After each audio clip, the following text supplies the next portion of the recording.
Imagine करो तुम्हें future से एक दिन एक बॉक्स मिलता है। उस बॉक्स के अंदर एक मशीन का ब्लूप्रिंट होता है। वो मशीन टाइम ट्रेवल कर सकती है एंड तुम उस ब्लूप्रिंट को फॉलो करके वो मशीन बना लेते हो एंड एक दिन तुम डिसाइड करते हो उस ब्लूप्रिंट को वापस पास्ट में भेजने का। अब सवाल ये है कि वो ब्लूप्रिंट पहली बार बनाया किसने। इस चीज को कहते हैं द बूटस्ट्रैप पैराडॉक्स। एक ऐसा पैराडॉक्स जो कि कॉज एंड इफेक्ट के पूरे कंसेप्ट को चैलेंज करता है। सोचो, अगर एक चीज पास्ट में भेजी गई और वही चीज फ्यूचर में भी यूज होती है तो उसका असल क्रिएटर कौन हुआ? क्या वो तुम थे या फ्यूचर के तुम, या फिर वो चीज कभी बनाई ही नहीं गई? इस पैराडॉक्स को और आसानी से समझा जा सकता है एक एग्जाम्पल के जरिए।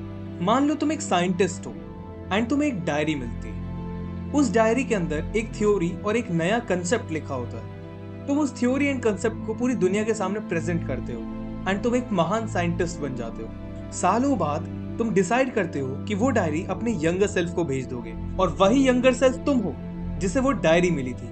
मतलब जिस थ्योरी ने तुम्हें जीनियस बनाया वो थ्योरी तुम्हारी कभी थी ही नहीं, तुमने उसे कभी कंपोज ही नहीं करा।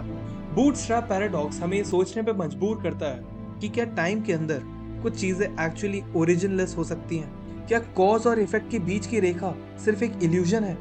और अगर ऐसा है तो क्या हम सच में अपने फ्यूचर को कंट्रोल कर सकते हैं या बस एक पैराडॉक्स के लूप के अंदर फंसे हुए हैं? अगला सवाल तुमसे है कि अगर तुम्हें फ्यूचर से कोई ऐसी चीज मिले जो तुम्हें एक्स्ट्रा ऑर्डिनरी बनाए तो क्या तुम उसे एक्सेप्ट करोगे या फिर डर जाओगे कि कहीं तुम एक पैराडॉक्स का हिस्सा ना बन जाओ?